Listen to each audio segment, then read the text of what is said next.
sécurité absolue le jour des élections. Et coin perdu du Dandemayo à Matam, Djamel, loin des préoccupations des candidats, le journal nous parle aussi des ex-travailleurs de SIAS, AMA et Sotrac, fin de diète pour les grévistes. Abdoulaye Diouf Sarr, au meeting de clôture de Benno, a déclaré que le match est terminé et on attend que le coup de sifflet final. Amadou Ly, à l'assaut de Keur Massar Sud, rapporte le quotidien Le Mandat concernant les élections locales au Sénégal. Et pour la territorialisation des politiques publiques, Mame Mbaye Niang expose son programme. Les Échos donnent écho sur la violence qui fait rage, le sang coule partout à la veille de la fin de la campagne électorale. Et à Ziguinchor, Benoît Sambou descend Doudou Ka, selon toujours Les Échos. Le Témoin se penche sur les 5 candidats pour un fauteuil. Mairie de Dakar, la bataille capitale, entre promesses fantaisistes, violence débridée et médias partiaux. Selon les analystes, une campagne globalement tranquille. La bataille de Ndar aura lieu à Mbour vers un remake du hold-up électoral de 2002. Yewwi Askan Wi met en garde le pouvoir. Et le Dóor-marto électoral,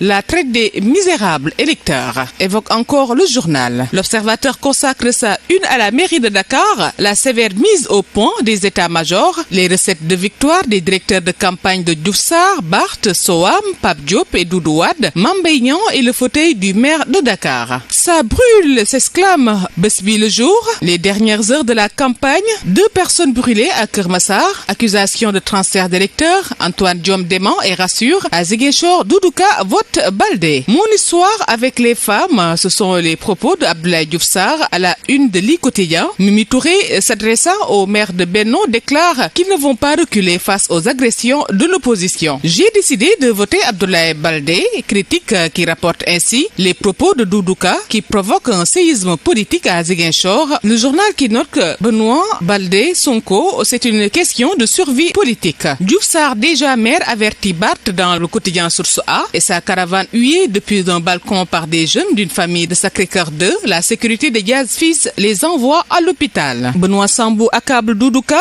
selon le quotidien L'Info. Il s'est aussi prononcé sur le départ de Baldé, de Benno Bokk Yakaar, de Fongip et autres. Un jour pour convaincre, un jour pour gagner, le titre de la Tribune. Heures et heures de vérité. Barbarie à Thiaroye Sant Yalla. Bougane défie Macky. Baldé confiant. Livre Dakar Times. C'est à Mermoz et à Ziguinchor. Vaincre ou périr, s'interroge Direct News. Les locales 2022 à Dakar. Diouf Sarr. Le pouvoir actuel peine à conquérir la ville de Dakar. Abdoulaye Diouf Sarr fait partie de ces leaders politiques contestés au sein de l'APR et de Benno Bokk Yakaar, selon Le Quotidien. Et la révélation aux élections locales de 2022, la coalition Gëm Sa Bopp de Bougane Gueye Dany, ayant un soubassement solide et une vision réelle de la politique sénégalaise, fait sensation. Pape Diop, un turbo pour Dakar, s'exclame. Et c'est du Diouf qui prédit la défaite de Benno Bokk Yakaar, rapporte à Grand Place. Le grand oral avec des 13 candidats à la ville de Rufisque. Et la transparence et sincérité du scrutin du 23 janvier, Yewwi presse le pouvoir. L'attention à son summum, barre sa une Le Quotidien L'As. À la fin de la campagne pour les locales, le domicile d'une responsable de Benno Bokk Yakaar incendié à Keur Massar. Les partisans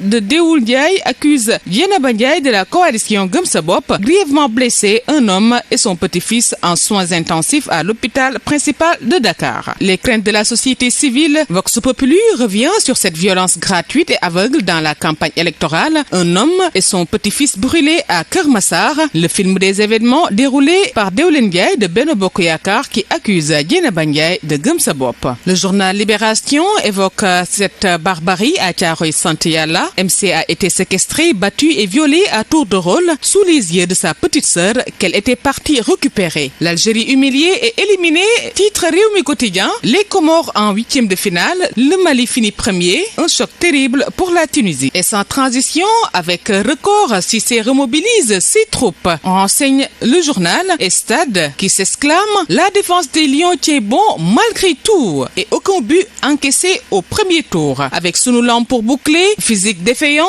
Tumikaay pléthorique, Balla Gaye 2 peut-il rebondir, se demande Sunu Lamb. À vos journaux, chers lecteurs, bonne lecture. Et c'est la fin de cette édition. Merci de l'avoir suivi. Un grand merci à Jacques-Gabriel Préra pour son appui technique à le retrouver. Fatoumata Seindir à 14h pour la version Wolof de toutes ces informations. Excellente suite des programmes sur Walf TV, la voix des enfants.